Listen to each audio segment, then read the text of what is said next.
2,000 रुपए नहीं देंगे, लेकिन आपके बच्चों को इतनी अच्छी शिक्षा देंगे और आपको रोजगार देंगे कि आप 20,000 रुपए घर पे रह के कमाओगे। मेरी बात को आप याद रखें। आपके बच्चों को इतनी अच्छी शिक्षा देंगे कि वो अपने पैरों पे खड़ा होकर 50,000 रुपए का रोजगार करेगा और आपसे आंसू पूछने का काम करेगा। मेरी बात को आप याद रखें। प्यारे साथियों, मीडिया चैनल बैठ के वीडियो बनाई है। बदल रहे हैं, उत्तर प्रदेश के हालात बदल रहे हैं और एक तरफ तो नीले झंडे वाले बाबा साहब अम्बेडकर के अनुयायी, फूले साहू के अनुयायी घूम रहे हैं, दूसरी तरफ कुछ बहरूपिये भी घूम रहे हैं। और बहरूपियों को कैसे पहचानना है, बहरूपियों को कैसे पहचानना है, तो उनकी बातों में गौर करना पड़ेगा। एक नेताजी तो विधानसभा में खड़े होकर कहते हैं, हालांकि मैं इस भाषा को नहीं यूज करना चाहता था, लेकिन मुखौटे तो उतारने पड़ेंगे, बिना मुखौटे उतरे का काम नहीं चलेगा। मैं जो मंचासीन हमारे नेता उनको भी बताना चाहता हूँ कि आज देश में केवल तमाम जाति को आरक्षण नहीं मिलता, पूरे शेड्यूल कास्ट को आरक्षण मिलता है, पूरे बैकवर्ड क्लास को आरक्षण मिलता है। और तो और कई सारे मैं देश भर में घूमता हूँ, क्षेत्रीय आधार पे तो सामान्य जाति के लोगों को भी हिमाचल में, जम्मू कश्मीर में, उत्तराखंड में आरक्षण का लाभ मिलता है। और तो और 2019 से AWS के जरिए सामान्य जाति के गरीबों को भी आरक्षण का लाभ मिलता है। लेकिन सामंतवादी सोच क्या होती है, इसका उदाहरण मैं आपको बताता हूँ कि एक नेता असेंबली में खड़े होकर कहते हैं कि मैंने केवल से पूछा कि आप चमार बनना चाहते हैं। आप समझो मानसिकता क्या है, वो ये बताने का काम कर रहे हैं, क्योंकि निषाद समाज के लोग ये मांग कर रहे हैं कि उनको शेड्यूल कास्ट में रखा जाए, तो ये बताने का काम कर रहे हैं कि जो आरक्षण लेता है वो चमार बन जाता है। और मैं उन नेताजी को और उनके बड़े नेताजी को कहना चाहता हूं मंच से, कभी बाकी चमार का इतिहास पढ़ना तो आपको पता लगेगा, और कभी सिर्फ बाकी चमार का इतिहास मत पढ़ना, कभी चमार रेजिमेंट का इतिहास पढ़ना तो आपको पता लगेगा कि हमारे शौर्य का, कि बहुजन समाज में शौर्य कितना।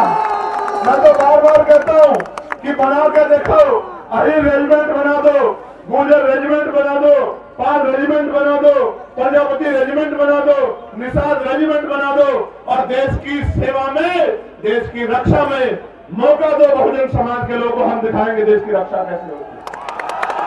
बनाओ मौर्य रेजिमेंट, बनाओ साक्य रेजिमेंट, बनाओ कुर्मी रेजिमेंट, अगर आप में हिम्मत है बनाओ पटेल रेजिमेंट, और दोनों का हम बताएंगे हमारे अंदर कितनी क्षमता। इतिहास गवाह है कि हमने अंग्रेज हो या कोई और शासक हो, किसी के आगे घुटने नहीं टेके, इतिहास बात का गवाह। प्यारे साथियों, आगे बढ़ेगी बात। अब 15 मार्च को मैं निमंत्रण भी देता हूं, और क्योंकि मीडिया पता नहीं क्या प्रचार करेगी, तो आपको बताना भी चाहता हूं कि 15 ऐसा ही मेला लगेगा बाराबंकी में, बाराबंकी में 15 मार्च को। और वो जो बहरूपी है उनकी पार्टी कह रही है कि हम बहुजन समाज का दिवस बनाएंगे 15 मार्च को। क्यों बनाएंगे सुनो, क्योंकि 15 मार्च को मान्यवर साहब श्री काशीराम साहब की जयंती है। लेकिन क्यों मनाएंगे, क्योंकि आपके पास वोट है इसलिए, और आप मान्यवर काशीराम साहब का सम्मान करते हैं। मगर ये नहीं बताएंगे कि मान्यवर काशीराम साहब की जयंती पे जो अवकाश तय हुआ था, इन्हीं बहरूपियों की सरकार ने उस अवकाश को कैंसिल करने का काम किया। काशीराम साहब के नाम से बने जिले का नाम भी इन्हीं बहरूपियों ने बदलने का काम किया था। और तो और मान्यवर काशीराम साहब के नाम से सहारनपुर में बने मेडिकल कॉलेज का नाम भी इन्हीं बहरूपियों ने बदलने का काम किया था। और उससे भी तकलीफ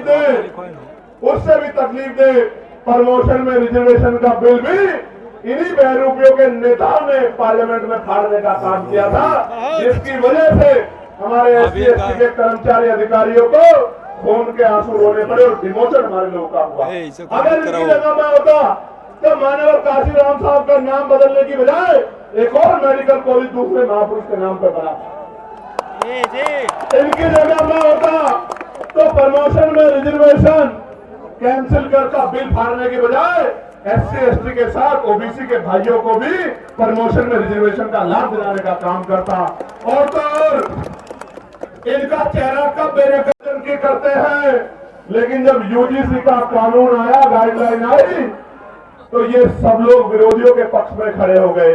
ये बात बहुजन की करते हैं और गुलामी 15% लोगों की करते हैं। ये जो बहरूप ये घूम रहे हैं, मैं इनकी बात कर रहा हूं।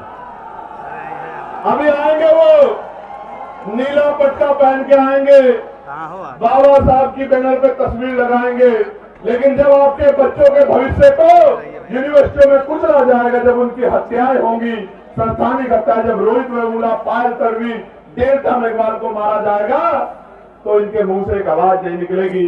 तब ये गुलामों की तरह अपने मालिकों का साथ देंगे, अपने बहुजन गरीब समाज का साथ नहीं देंगे। प्यारे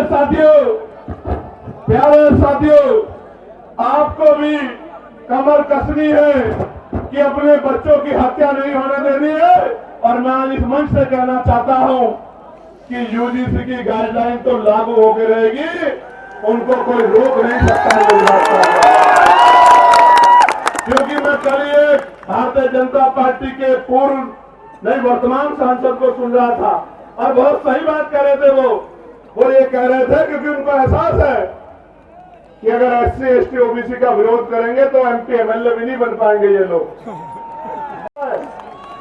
मैं आपको कह रहा हूं, जो आपके अधिकारों का विरोध करे उसके लिए नारा मेरा याद रखना कि ना तो नोट उनको देना और ना वोट उनको देना जो आपके अधिकारों का विरोध करते हैं, आपके बच्चों का विरोध करते हैं। अपना नोट भी उसको देना और अपना वोट भी उसको देना जो आपके लिए सीना तान के खड़ा है, गोली की परवाह नहीं करता।